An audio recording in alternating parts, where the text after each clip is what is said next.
Get up! Get up! Get up! Get up! What's happening? What's the vibes, YouTube? It's your boy Lamar coming to y'all tonight with the SmackDown rundown. Just finished watching this show. I'm excited as hell for this rundown because this show is great. Raw and SmackDown this week, S tier shows. Raw and SmackDown this week was amazing. Okay, first segment of the night, CM Punk comes out. We in Chicago. You already know the crowd loses it. Huge pop. It almost sounded like an overseas crowd. Dead ass. It almost, real talk, it almost sounded like an overseas crowd. It was great. The whole night, not just CM Punk. The crowd was great tonight. I made sure I was going to make a point. Chicago salute. Because lately, these American crowds, dumpster. Oh, maybe it's the same, but with WWE going overseas now, it's really showing us like how bad these crowds could be. They just a bunch of drunk, belligerent people chanting what in every segment. Like, come on now. But anyways, Punk comes out, huge fanfare, gets in the ring, basically explains, everything that happened in Clash of the Castle, why he screwed Drew. Punk basically was like, when I said that I was going to go to my hometown and lead and walk out with the championship, I did just that. I didn't embarrass them. Unlike Drew McIntyre. Then he starts going to death. He said, ever since Drew McIntyre has made it his mission to do everything in his power to belittle Punk, to harm Punk, to constantly, basically Drew's been hated. Drew was hater of the year. He locked that in. Drew became hater of the year. And then Punk was like, yeah, he prayed for my injuries. And if a man, he said a quote, if a man tried to send me to the hospital, I put him in the morgue. So Punk was saying his whole mission now was to ruin Drew McIntyre's career, but he just didn't expect it to be that easy. Because on Monday, like I said, Drew quit. Drew quits. Punk's going on. And then Paul Heyman comes out. Paul Heyman comes out, praises Punk, talks about how CM Punk was set beside his children at the Hall of Fame. Just going on. We already know the history of Punk and Heyman. They go way back to the ECW days. They go back. And then Paul basically tells Punk he needs a favor from him. And Paul gonna do him a favor. So Paul said, I'm gonna do you a favor if you do a favor for me. And basically the favor was, Paul was telling Punk that he had to leave because Solo and Tama and Tonga was coming out any second to attack Punk. Unless Punk acknowledged them, because Solo's the head of the table. Solo feel like he should run everything. Everything should go through him. So Paul's favor to Punk was, Punk, get the hell out of here. And then before Punk can say anything, Solo comes out with Tama and Tonga, tells Punk, either acknowledge me or we're going to make sure you're never cleared to wrestle ever again. Harm him. Then Punk asked Paul, what was the favor that you needed from me? And then Paul Heyman tells CM Punk, let me leave with you. Paul tells Punk to let me leave with you. And then Punk says, let me leave with you. And then Punk then goes to act like he's about to acknowledge Solo. Then he doesn't acknowledge him. Newsflash. Really thought CM Punk was going to acknowledge Solo fucking Sikoa. But then, so Solo and Tama and Tonga are about to attack Punk. And then as soon as they get in the ring, Cody Rhodes slides in with two bats. Nice touch, Cody. Cody slides in. They even run him off. Cody challenges Solo to a one-on-one match. No Punk, no Orton, no KO, no Bloodline, just them.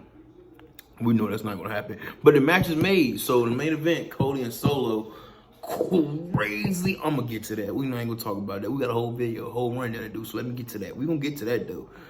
Next, so the first match of the night, women's Money in the Bank qualified match, Michin versus Bianca versus Chelsea Green.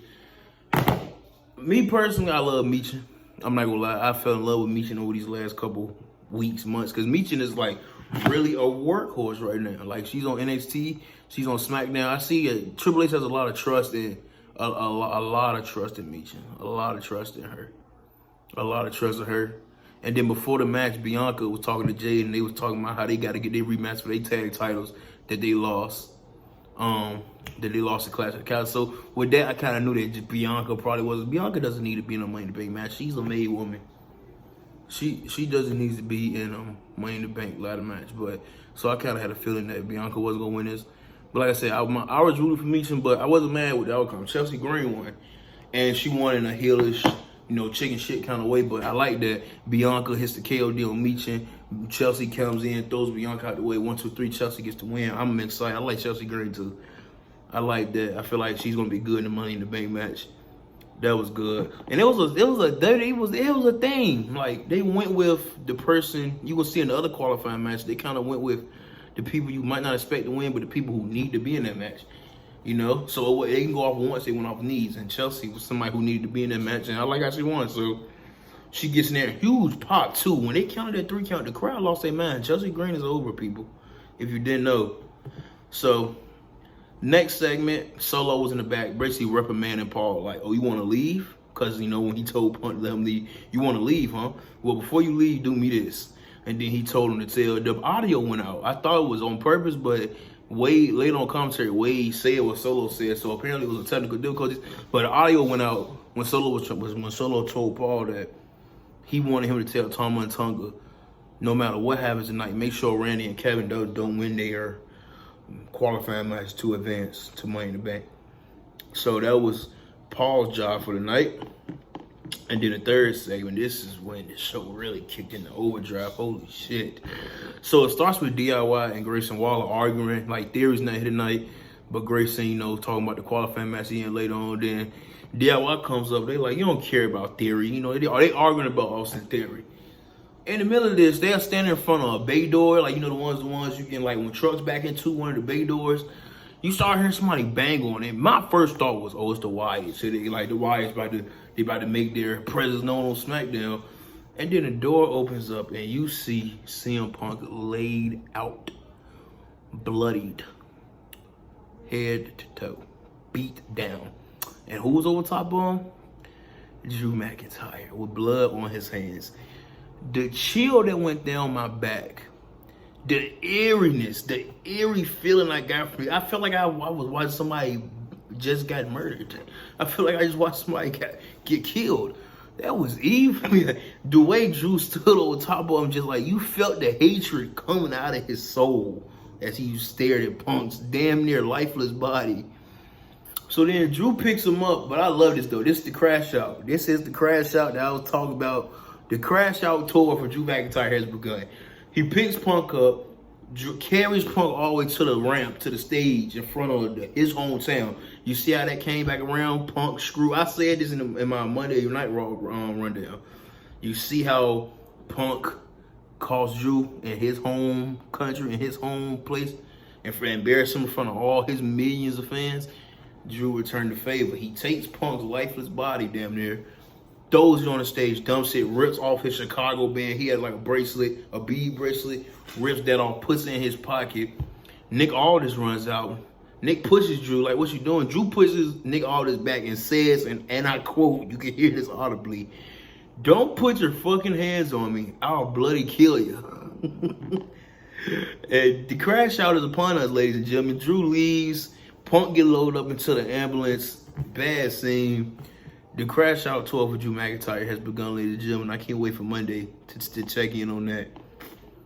Second match of the night, men's Money in the Bank qualifying match. Carmelo Hayes versus Tama Tonga versus Randy Orton. Interesting matchup, because if you'd have told me last year, bro, it's going to be like Randy, Carmelo, Tama Tonga, I'd be like, what? It's like 3 different ends of the spectrum. But fun match, really fun match. I enjoyed it. Nonetheless, very fun match. Good spots. Randy in the announce table spot. He caught Carmelo and Tom Moore there. It was a fun match. Carmelo is a star in the making. And you're going to see by the end of this match. So at the end of the match, Randy's about to RKO Tama. He's about to, hit RKO, win the match. Tonga runs out, distracts Randy. Then KO runs out.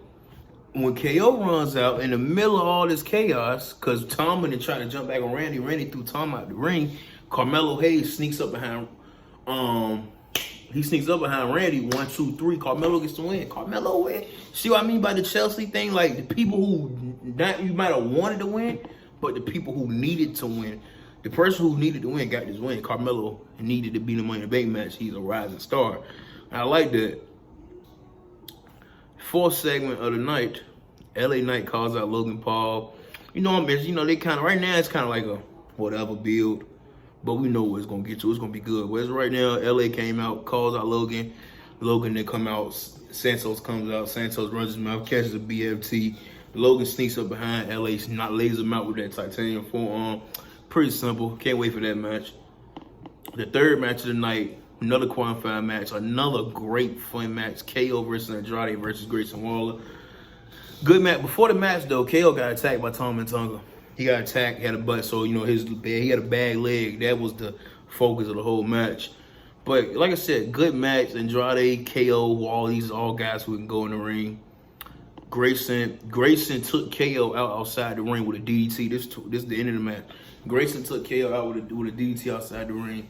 Slid back, he tried to do his own finisher. He runs into the ring. He runs into it, but ran right into Andrade's finisher. That was a hard finish. I popped for that. Because that was creative. That was a nice do it. 1, 2, 3. Andrade gets the win. If you notice something, everybody who won that qualifying match had jobber interests. Nobody got interest. But I think that might have been a time thing because the first match, I don't think Bianca nor Chelsea nor Misha got an interest. The match just happened. I think, it's been told how, they trying to get everything in a time limit because a lot you want to do, but not a lot of time. It's just 2 hours. And then apparently Fox is really, really, really strict about that 10 o'clock hour. Like the show should be going on. You should see the trademark box at 59. So that might have been an interesting thing, but I found it interesting that everybody who didn't get an interest won. Because even in the other match, they did get interests with KO and them. Carmelo Andrade still got to win. So that's a pretty good switch up. The fifth segment, Meech and Tiffany's in the back talking. This is a whatever segment. If you're interested, if this is a cup of tea, it's a cup of tea. Meech and Tiffany in the back talking. Talking about Money in the Bank. Woo, woo, woo. Tiffany tries to hit Meech and catches her hand, slap her. Nia takes her out. Apparently, Nia and Tiffany got a thing going on. That might be a tag team or something, or a friendship, whatever that's going to be. I mean, it's whatever. I like both of them separately. Like, I'm more focused on Nia for SummerSlam and her being Queen of the Ring, and I'm more focused on Tiffany for Money in the Bank, hopefully winning it, because that's who I want to win the women's Money in the Bank. But I mean, if they doing something good, I guess it's cool. It's not really. That's it. The fourth match, the main event, Cody Rhodes versus Solo Sikoa. Boy, there's so much packed into this. Before the match even gets underway, you see Solo and Paul Heyman talking in the back. Paul's telling Solo, like, you're breaking command, Solo. Like, you're not doing this right. Like, after WrestleMania, Roman got on his jet. He told me, he told he said to keep Cody in check. He said CM Punk is off limits because CM Punk is really personal to me, Solo. That's my friend. That's basically what Paul was saying. And then Cody Rhodes, we was told to keep him in check, not do anything. This is not what he said. And then Solo says, Paul, I'm going to tell you this because I love you. Roman's not coming back. And, what do he mean by Roman's not coming back? I mean, we are in, this is interesting. I'm like, bro, there's so many thoughts running through. I'm trying to see, this is interesting. I think I know where it's going, because when Solo said he talked to Roman, we all knew he was capped. We all knew he was bullshit. He was lying about that. He ain't talked to Roman. Now he said Roman's not coming back. I'm interested as hell what he mean by Roman's not coming back. I think The Rock is involved in this. The Rock is the real tribal chief. That's where they taking orders from. They probably haven't heard from Roman either. But the match get underway. The match started late, like 9:52. It started so late that Corey had to be like, he said, like, this match is going to go on until the conclusion. He just said that's so people want to turn the channel because the match still ended before 10 o'clock. But the match gets underway. Cody and Solo trade blows for a little bit. It's cool. But then, of course, Tom and Tonga come out. We knew that was going to happen. Then KO and Randy both beat up from their matches. They come running out. It's a melee. Tom and Tonga get took out. Cody, Randy, and KO are looking over Solo. They got him cornered. Solo begging for his life. Like, we know. I'm like, please don't. But then Solo smiles. Everybody like, what's Solo smiling for? And then Solo is smiling. He's in the corner. He's smiling.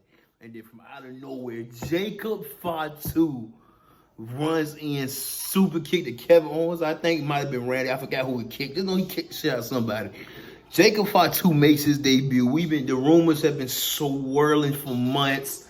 Some rumors were saying that WWE was scared to bring Jacob in, or at least bring him in alongside Solo because he was going to outshine him. Because if you don't know who Jacob Fatu is, you ain't never watched the independent scenes like that, you don't know who the werewolf is, tune in. You're going to shit. You're going to shit on yourself. If you think Solo is good, whew. But anyways, Jacob debuts, comes in, Samoan drops Kevin Owens on the steel steps, runs around the ring, spears Randy through the barricade. Hard too. Just full speed. Threw him through the barricade, gets up, starts brawling with Cody, takes Cody out the ring, lays him on the announce table, and goes to the top rope, jumps off, splash, put Cody Rhodes through the announce table. Cody's broken all of hell. He's out. Solo in the ring, smiling. They all get in the ring, put the ones up. Jacob Fatu was in the bloodline. This is good, man. This is good. This is good. This is going to be something. It's going to be something good, man. It's going to be something great. Because we got Solo saying that Roman's not coming back. And now we got Jacob Fatu making his debut. Holy shit. Raw and SmackDown. Amazing shows. Amazing shows, man. That was the SmackDown. That was the rundown. I'm about to get out of here, man. Thank y'all for being here. We're going to talk about this some more in the future. I'm definitely going to start doing videos, like separate videos, because I got a whole list of videos like I want to do. Look forward to a Montez Ford video. Look forward to a Bray Wyatt video. But yeah, like I said, thank you for all the love and support I get. Like, comment, subscribe, share, all the above. It's been a rundown. It's your boy, Moto. My love and prosperity. I will see y'all Monday.